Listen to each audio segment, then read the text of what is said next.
Previously on Funny Science Fiction. She brings out a Ziploc bag and there's a frozen... there is a frozen lizard in the bag. No. I'm not kidding you. You can't write this. Hi, this is Gary Jones, and you're listening to the Funny Science Fiction Podcast. The podcast that makes Alexa and Siri wish they were smart enough to stop listening. Our show is brought to you by our charity sponsor, the Red Shirt Widows and Orphans Fund, which supports the Wish Upon a Teen Foundation and helps out sick kids when they need it most. And just imagine the comfort you will give Red Shirt crewman number 83. He'll know that when he puts on the red shirt and joins SG-1 on their mission to fight the Goa'ulds, that he didn't leave his family destitute and without hope, because the Red Shirt Widows and Orphans Fund has his back, and what's left of his Iris code. Our guest today is probably most known to you for his work on Stargate, various forms of Stargate, as Walter Harriman, and the television shows and the movies and such. But he's also been part of other worlds that you might be interested in, such as Airwolf, which I thought was pretty cool. I used to watch that when I was a kid. G.I. Joe, Andromeda, Sliders, and trust me, there's more. There's a huge IMDb list for you to paw through. So it's our pleasure to introduce to Funny Science Fiction, Gary Jones. Welcome to the show, Gary. Hey, how are you? Good. How about yourself? Good. Great. Very good, sir. Fantastic to be here. And you were just mentioning was I on G.I. Joe? Was I? It said as additional voices. I didn't take the time to look and see what it was. It was a cartoon. Yeah. The old animated series. Right. Gotcha. So, okay. Yeah. It's kind of hard to keep track after a while. He's like, wait a minute, when did they film me for G.I. Joe? I don't remember this. Yeah, no idea. G.I. Joe undercover. They were just stalking you. Yeah. I tend not to look at my IMDb, and I was talking to somebody the other day, I forget who it was, another writer maybe, or somebody, and they looked me up and they said, oh, I know what it was. It was a friend of mine who was getting into film producing, and I've known her for many, many years, but she doesn't know, she doesn't know my list of credits or whatever. And so she looked me up and she said, I can't believe how many credits you have. And I said, well, how many do I have? And she said, it's something like 77 show credits and film and show credits. And to be honest, I just didn't even realize that, because I don't go back in and look. If I get a credit, it just gets added and then I move on. I'm like Understood. Shane. I'm like Shane. I move in, shoot up a town, get on my horse and leave. Very good. Well, that's okay. That gives us a chance to look through your IMDb list and we get to go, ooh, he was in that. Ooh, he was in that. Which is pretty much what's happening to me when I was looking at some of your earlier credits from the early to mid 80s. And that's where I was like, oh, he was in Airwolf. I used to love that show. Oh yeah. Airwolf was one of my first, that was the beginning of my computer, sort of geek roles, where I just got, they put me in front of a monitor, and I had to, that was beginning of how to learn computer acting, where right? You stare at a screen and make it look like you're reading something. And I just laughed because there's so many episodes, and I've seen this with other shows and other films. There's always a guy who sees a blip on the screen and his line is always this: sir, you might want to come and take a look at this. and then when the boss is headed over, the blip disappears always.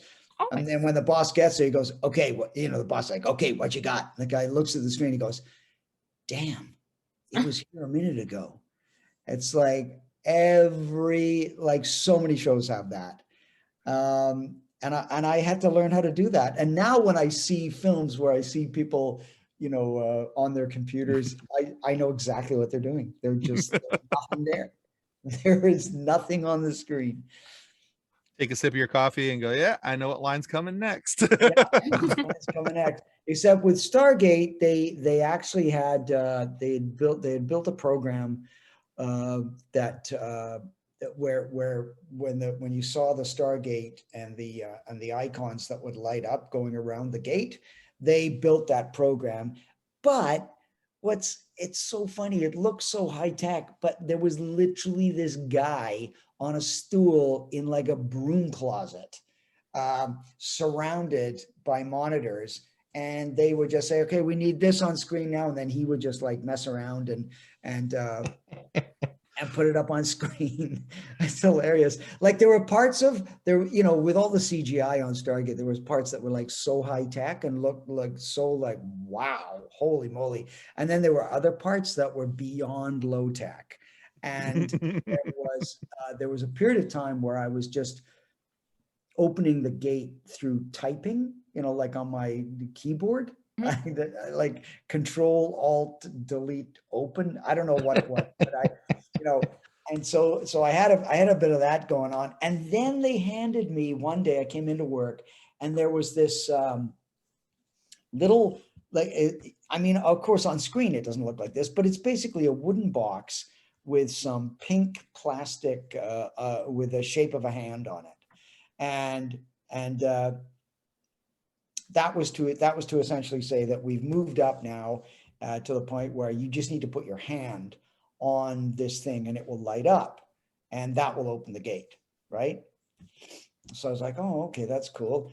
And they said it's in the show, it's basically touch sensitive. So as soon as you touch it, it lights up. And I thought, oh, that's pretty cool. Well, it turns out that for it to be lit up meant that there was a crew member lying on the floor by my feet under the desk with a toggle switch. And so, and then you'd have like the second AD would be like, have like eyes on that person and the person would have the toggle switch ready. So the AD was watching my hand and this crew member. And as soon as my hand went on that thing, he just kind of pointed and the guy just hit the toggle switch and the thing lit up. And I was like, oh, this is so funny.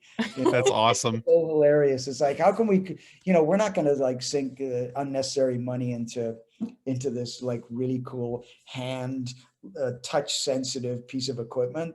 Let's just like, you know, literally, I mean, they MacGyvered it, right? And which is ironic considering. Right. I see what you did there. Yeah. You know what, Gary, one of the awesome story aside, and I do love that. That's awesome. Because now every time I see that, I'm going to think of the guy going, and you. Yeah. Anyway, toggle. Yeah. Finger guns. Go. Anyway, so one of the things I saw when I was doing research for our chat today was an interview you did back in 2005. And that hurt my brain because then it made me think that that's almost been 20 years already since that exactly. No. But the interview was, of course, about Stargate. And I'm going to read you something that you said. And I thought this was a really nice quote. So I wanted to share it here. You said the following. You said that Stargate has been the best gig in my life. I cannot believe I've been on a show coming up on 9 years. It's hard to describe being on a show for that long, but you get to know some excellent people. I've made great friends and I've enjoyed every minute of it. So I'm wondering now, 20 years later, with other versions of Stargate under your belt, how has your view in the rear view of time about Stargate, has it changed at all? And if so, how? No, it hasn't changed at all. It's probably gotten better because I guess if I was saying that was 9 years, then it had another season to go. And during that time, I was also in on some Stargate Atlantis episodes, which were really fun. And then I was in the first 2 episodes of Atlantis. Stargate Universe. So I was in all 3 franchises, and it just means that, you know, I guess they loved my character enough. Maybe the fans enjoyed my character enough that, I mean, the producers and the writers, they respond to who they like to see. And over the years, I've just gotten so much incredible feedback from fans, especially being at conventions and that they just go, man, you know, we loved it when you were on screen. So I don't know how to account for that. I honestly don't. I don't know what was in the water I was drinking. I have no idea. All I know is that they, at some point, At some point, I thought, well, how am I gonna, like, because you can't, as my character, you can't walk into the gate room every day and look at the Stargate and go, oh my God, look at that. That you just can't do that. You have to go, okay, this is where I work. So I began to, at some point, when they were giving me more and more, my character, more and more sort of responsibility, more lines, and more interaction, I then just decided that I would treat the Stargate like I was a mechanic changing like an oil filter in a car, in a Ford Taurus. I just thought, oh, this is what I do. I can't talk about it to anybody. It's top secret, but it's like anybody going to work on an aircraft carrier or who's a fighter pilot, like that are pretty cool jobs. Obviously, they could talk more about their jobs than I could about mine, but I think it's the attitude towards the thing that actually made people then see me as more of an everyman. I was like a non-com the non-com officer, non-commissioned officer that they kept promoting and promoting and promoting. So I got to the highest rank that I could go by being a chief master sergeant. And I didn't even really know what that meant. Every time I would come back from a season, they'd go, "Oh, you got promoted," and I was like, "Why? What did I do?" And they said, "Oh, well, you just are. You got a promotion." And I thought, why was I like typing under duress, or filing under duress, or typing under fire or something? No, they're not. No, you just got your promotion. So when I would then, as I would go to later conventions, guys, not just guys, people who would come to me who had that rank would say, "Hey, you're doing my job. That's my rank." And I was like, as soon as I found that out, I kept those people at my table and I just grilled them. I said, what's my dental plan, and how many holidays, how many weeks holiday do I get? And, what kind of, like, that kind of thing. And I just wanted to know what the deal was with going from a sergeant to a master sergeant to a chief master sergeant. And it was just, it's been just so interesting talking to all the fans, where they'll come on, so many ex-military, and they just say, "Hey, you really represented us well." And I didn't know that I was doing that.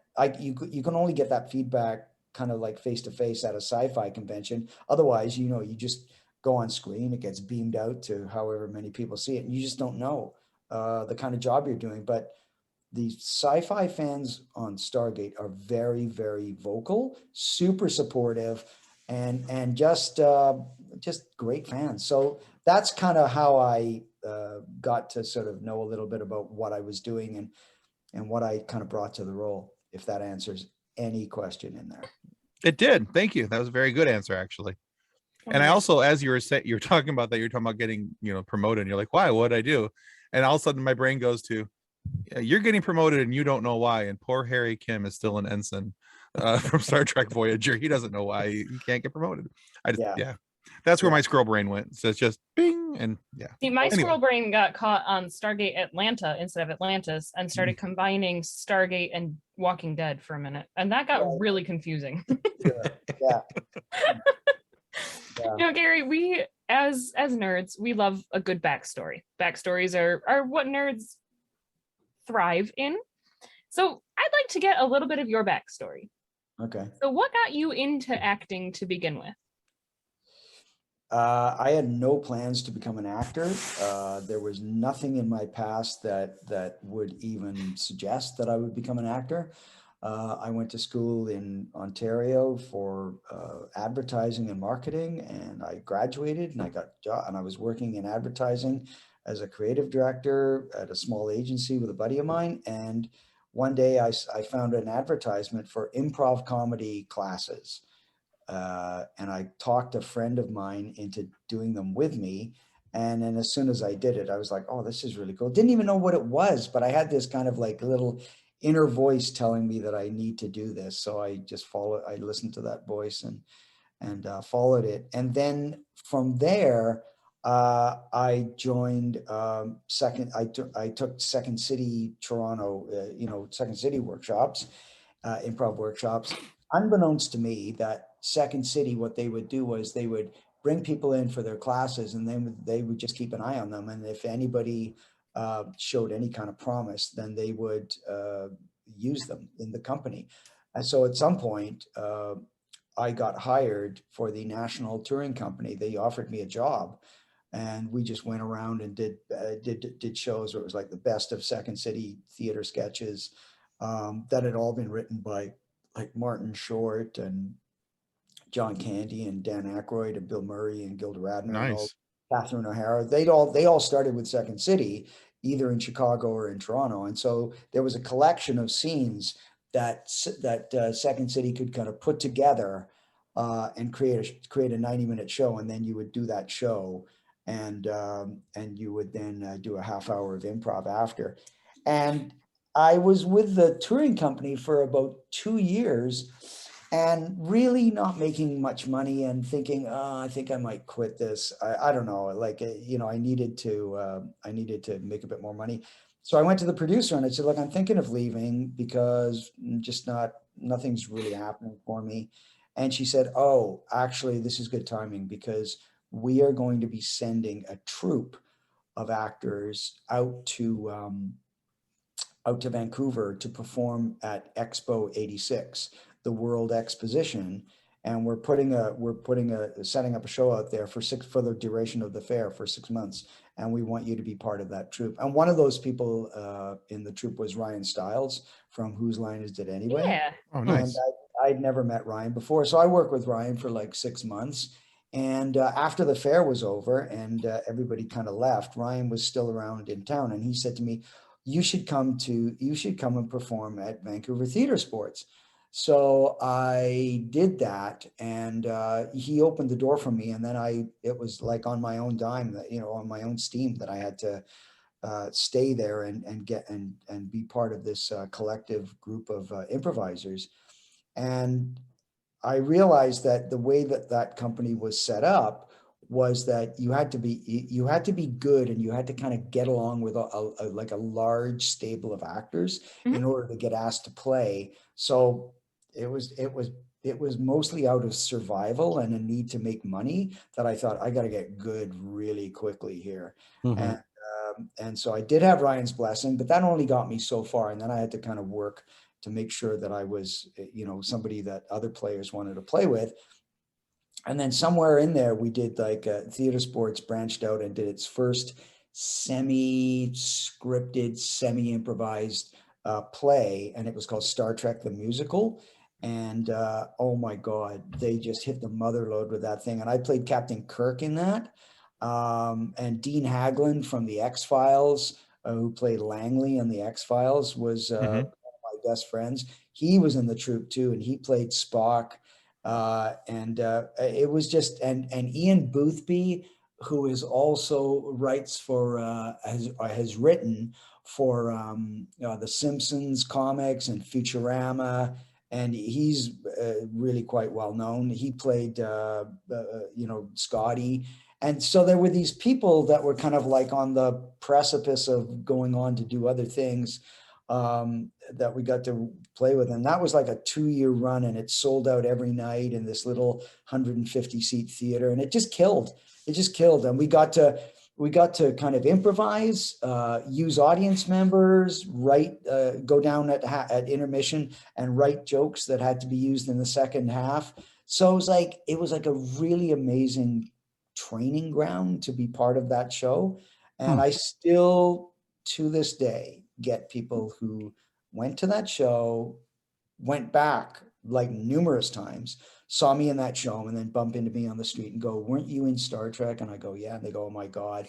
And they talk about what a great time they had. So, fantastic to be a part of something like that. And then from there, discovering that when you're improvising on your feet, you're basically writing on stage in the moment. You're becoming a writer, even though you're becoming a writer who's performing his own material in the moment. But what I didn't realize what was happening was that I was forging really good collaborative writing partnerships with other improvisers, and I went on to write plays with them, and do tons of things with many of the improvisers. So I work really well with people who are good improvisers, because I mean, I put my 10,000 hours in during my time with Vancouver Theatre Sports, and I sort of got to the point where I was like really like I was good at it, you know, and Nice. and I played at a certain level, and I played with people who were at a certain level, and there's nothing quite like doing that when you're not struggling to create a scene. You just walk in and everybody knows what they're doing, and you get to know everybody's sort of timing and sense of humor. And so like in terms of my backstory, that's how I ended up staying in Vancouver, but also not just the work, but forging really great relationships and friendships that have endured to this day. And so, I mean, it's not listed in my IMDb, but there is a list of, you know, I've written plays, I've co-written plays, I've written scripts, I've co-written scripts. One of the guy who played the part of Bones in the Star Trek show, Sean McDonald, really great friend of mine. We've been friends for like 36 years still. And back in the day, we just for a lark, we wrote a fringe play, like a one-act fringe play, and brought in two other members of the theater sports sort of stable. And that play ended up gets into the fringe, sells out, gets into the pick of the fringe, sells out. And then one of the artistic director of a local, very, very successful local theater in a commercial theater down here in town, came and saw it, and he said, well, this is really, really funny, it's great, the only problem is it's a one act, and if I were to consider putting this in my theater, it would have to be a 2-act because I need to sell liquor at the intermission. So do you think you guys can turn this into a 2-act? And he said, yeah, for sure. Because with improv, you say yes, and that's the main thing. You never say no. You go, yeah, and it'll be yes, and it'll be even funnier. And it was. We actually took a play like a successful 1-act and made it into an even funnier 2-act. And so he mounts it at his theater, the Arts Club theater on Granville Island here, and then it gets held over because it's like it's just killing, and it ends up winning the Jessie Award, which is like the local Vancouver Theatre Award for best play of 1994. That's awesome. And so it's things like that, you know, that I've been really, really fortunate. I mean, you don't write a play saying, hey, let's write an award-winning play as a right. But you do it for the laughs. And all we could do was try to make each other laugh. I was like, if I'm making him laugh, chances are the audience is going to laugh. And if he makes me laugh, chances are the audience is going to laugh. So that's all we had to go by. But it was the most fantastic experience. I've had loads of those experiences. So I know a ton of people in town now. I've worked with lots of them. And so that's kind of my backstory. That's awesome. Nice. You know, Second City is a really cool credit to have too. I mean, there's a lot of people who have gone big places after being associated with Second City. Oh, yeah. That's really fun. And it's fun what improv can get you into and what it prepares you for. Well, one of the things that I found out years later, told to me by the artistic director of theater sports at the time, he said that when I showed up, and I didn't realize how sort of like over the years, over the time I'd been with Second City, that I'd been sort of indoctrinated by their form of improv, because they would always improvise with the intent of creating improv scenes that would become sketches, like, theater sketches, right? And so I just thought that way. Like, that's how my brain kind of worked. Whereas when I showed up, theater sports at the time was more kind of game oriented. They would play like theater games and they would compete against each other, but it was very gamey. Whereas I wasn't so much, I was more like, well, let's just go in and do an open scene and see where it goes and not attach any kind of, gimmick to it, like a game or a handle or kind of thing.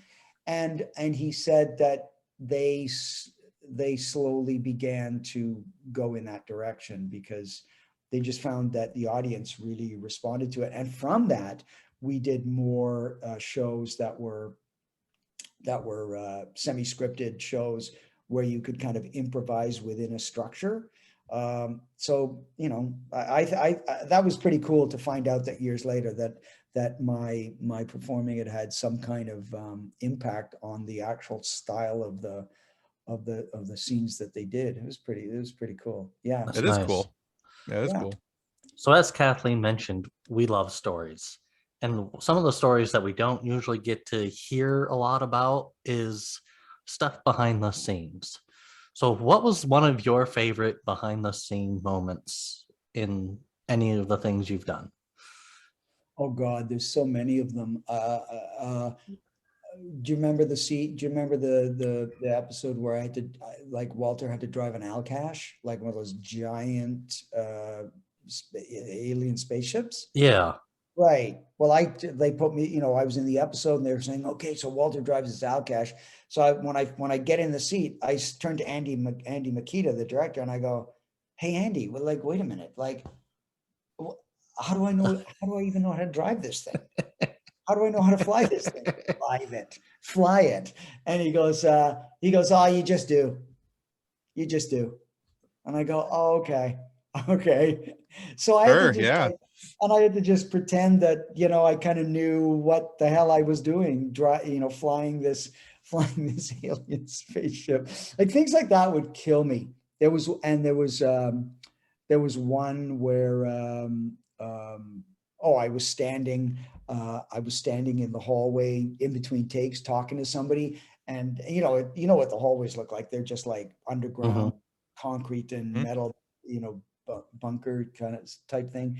And I just reached up and I put my hand on something and I just accidentally tore off like a styrofoam bolt like that big. It was like huge.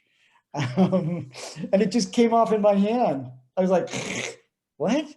Oh, I had no idea, because it looked so real and it was just styrofoam.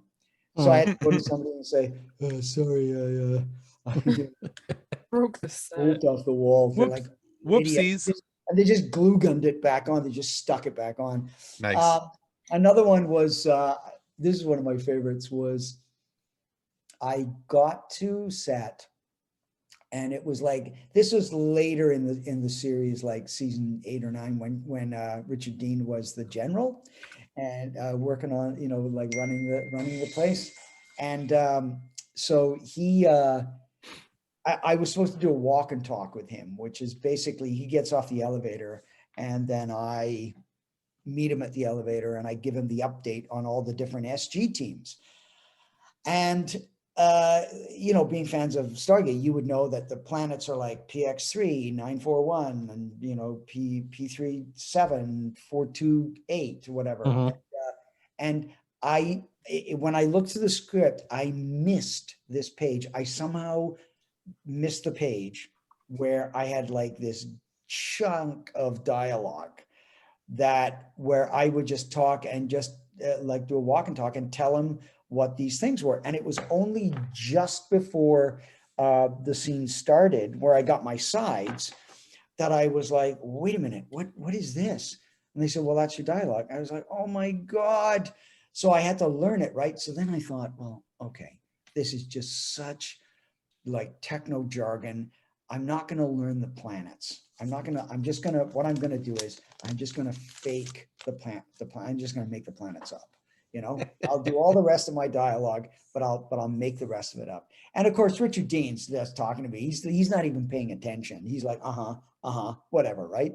And we do the walk and talk to find out where we end up, where we land, and see how long that takes. And we're blocking it and shooting it, blocking it and rehearsing it.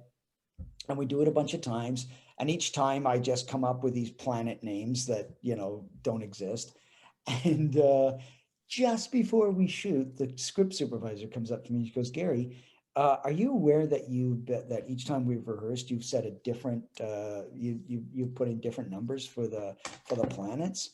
And I go, oh yeah, no, I know. I go, yeah. Kind of like, she goes, well, yeah, but you have to say that, you have to say the correct names. And I go, I do? Why? And she goes, because we go there. Oh, and I said, oh, so you're actually going to these planets? Like, I thought it was just like random update of like, guess where SG5 is and guess where SG3 is. They just got back from this planet. The other ones are going to this planet. And that there was never going to be an episode about that. So I thought, oh, who cares? And she goes, no, we go there. You have to say them properly. So I was sweating bullets and I somehow managed to pull it off, but I can't even imagine what that sounded like. It looked like Richard Dean Anderson didn't pay any attention.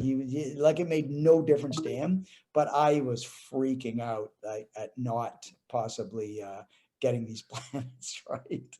It was so lazy of me. And another time I showed up and I read the script, and a lot of times I would just read through the script quickly, see the scenes that I'm in and go, oh, okay. Yeah. Okay. Got it. Right.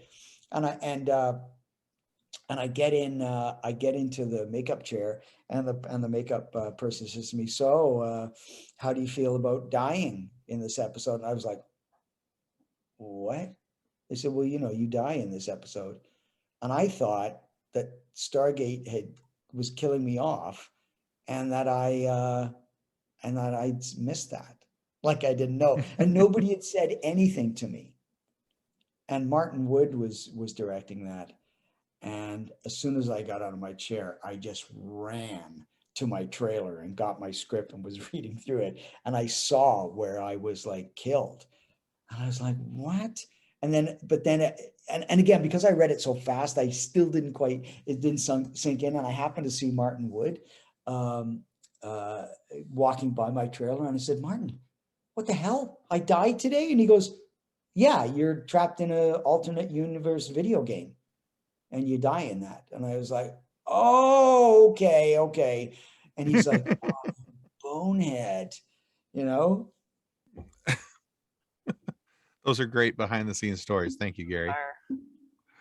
All right. So we are at a point in our show where we like to take our guests through a little bit of a quiz. And this is a quiz about all things Gary Jones. We call it Jonesy at the Gates. It's 4 questions.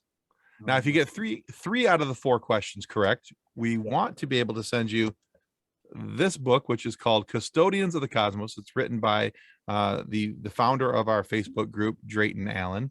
It's all about a young man who wanted to join something quite like the Starfleet Federation, but not like the Starfleet Federation for litigation purposes. And he washed out and rejoined as a custodian to boldly clean up after those who boldly just went. All right. If you get less than 3 questions correct, with 3 out of 4 gets you the book. If you get less than 3 questions correct, we want to take a picture of you, make a meme out of you, and put you into our 200,000 member Facebook group. Okay. We call it the fun sequence. Now, there's no way I'm going to get. I don't even know what the questions are, but I'm going to fail so badly. You'll be in a very tasteful meme. You won't have to worry about that. He'll just make it up like he did the planets. So that'll be great. But all 4 questions are multiple choice. Okay. So that'll help you a little bit. All right, here we go. Go ahead, guys.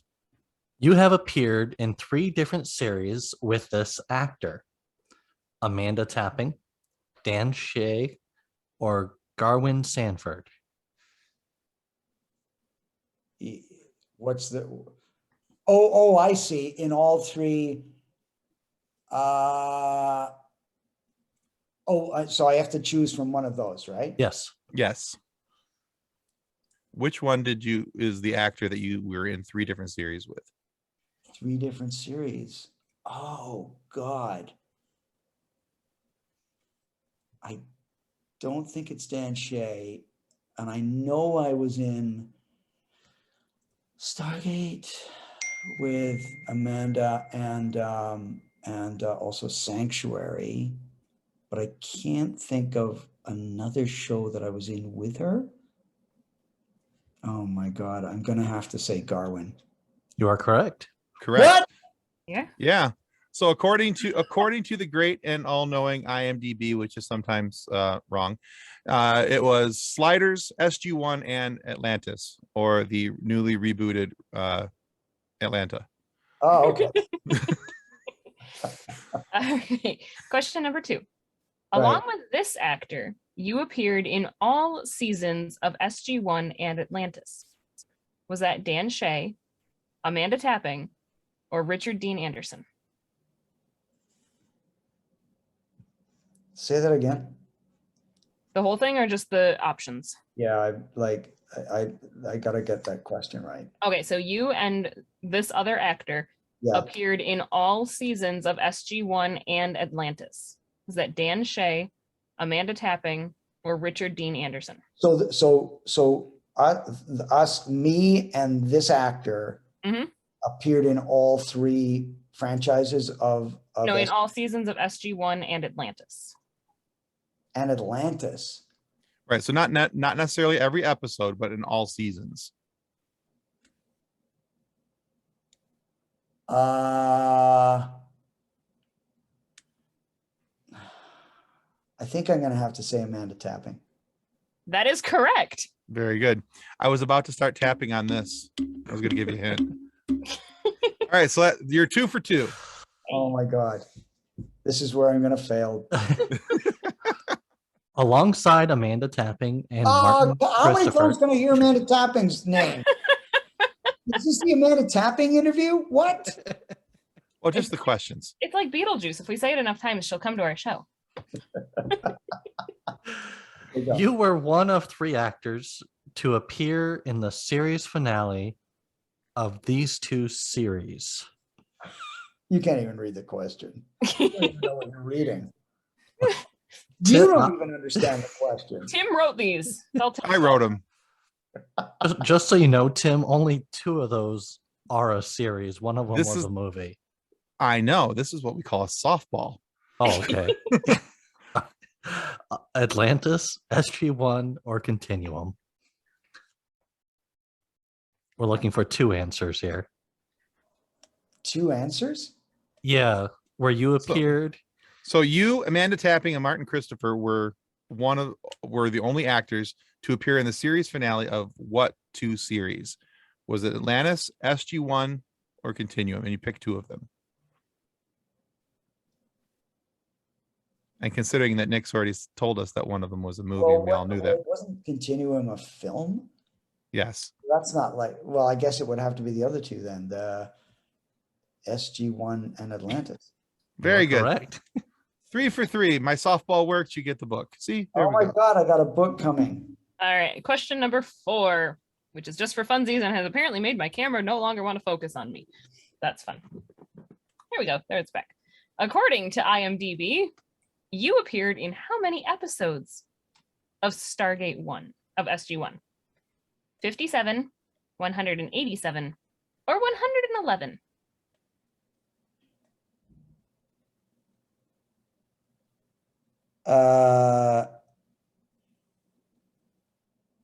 I'm going to 57, 187, or 111? Correct. Of Stargate SG-1?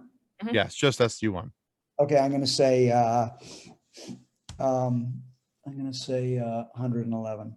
That is correct, and you have destroyed Tim's quiz. Woohoo! 4 for 4. Well done, sir. Wow. Well, Gary, thank you so much for being on the show today. Where can our listeners go to find out more about you and what you're working on? Oh, hey, here's something that I'm doing that they might enjoy. Myself and 3 other guys, Ken Lawson, who is an incredible improviser and a guitar player. We do a mock interview show that you can see on YouTube. It's called Forgotten Masters, and it's a guitar interview show where Ken plays all the guitarists and plays their different styles. We've just gotten going. We have 3 up on YouTube, and at the end of May we're about to shoot another 3. But those are pretty funny that you can go to. And I play this British musicologist interviewer, and I'm almost unrecognizable from my Stargate days. I've got a beard and I've got a really ratty bad wig. And, Nice. the interviews are about 15 or so minutes long, and Ken plays guitar, and they're funny. They're very, in the spirit of Spinal Tap. They're sort of serious, but like you watch them, Nice. and you go, oh, what? Like, it's all rooted in reality, but we're improvising. Mhm. So I would say go to Forgotten Masters. Get fans to like us, like as many as you can of it, because that puts eyes on us, Absolutely. and then watch for them in the future, because we'll be doing more at the end of we've got a place booked to record 3 more on May 29th. So I'm doing that, and the rest of the time I'm just writing shows, and I work on a show up in Canada, a radio show called The Debaters. I write for that show. It's a very, very funny show, and if you wanted to, just go to cbc.ca. Go online and then find The Debaters, the live streaming, and they've got them all listed there. And essentially, it's a half an hour show that is featuring 2 debates, each one 15 minutes long, and all the debates are debated by comedians, stand-up. Oh, comedians. nice. It's very, very funny, and it was created by my current writing partner, Richard Side. And he and I are already we're work on a sitcom and a Christmas movie. We write all the time, so we've done many shows together. He and I. He's another guy who came out of theater sports that I've done so many shows with. And yeah. So those are the kinds of things that I haven't been doing much acting lately. I've been doing a lot more writing, but since COVID's sort of like lifting a little bit, things are coming back on, with people being in large gatherings, and I'm going to be hosting the next Creation Chicago Stargate convention in June, on June the 10th to the 11th this year. So Awesome. Amanda is going to be at that, and so will Michael Shanks and a bunch of other people. But I'm the weekend host of that. I can't wait to be back in Chicago. So if people are thinking of going to that, it's happening. I'll be there. Come to my table. Come and chat. That would be great to start reconnecting with fans, because this would be the first convention back since COVID. So I'm awesome. looking forward to it. Yeah. Anyway, thank you guys for a lovely interview, and that was really fun and nice to get to know you. Thank you for your time. Thank you very much. Really great to meet all of you, and enjoy the rest of your day, and have a great weekend, people. All right, take care. All right, Gary, thank you. Okay, bye-bye. Bye. Bye-bye. All right, we just want to remind everybody that subscribing is the single most important thing you can do to help us and ensure that we get more amazing guests like Gary Jones here today, and funny moments for you to be able to listen to. So please subscribe. It helps more than really we can describe. And be sure to check out Gary's work here on YouTube as well, with the Forgotten Masters and the other things that he's doing. So check out Gary, everything he's doing. But if for some reason you are not happy with the content of our show today, please feel free to lodge a complaint with the head of our complaint department. That, of course, is Chief Master Sergeant Norman Walter Davis Harriman, the trusted and loyal officer of the SGC. Without him, the SGC just wouldn't run as smoothly. So please submit 2 copies of your complaint, one to be kept on file at the SGC and the other to be sent through the wormhole to alert SG1 of our offense. They will be sure to turn us over to the Jaffa to be fitted for our very own Goa'uld. All right, guys, that's our show. Thanks for watching Funny Science Fiction Podcast. Bye. And speaking of sponsors and show partners, check out this short video from our good friends over at Level Up Lightsabers.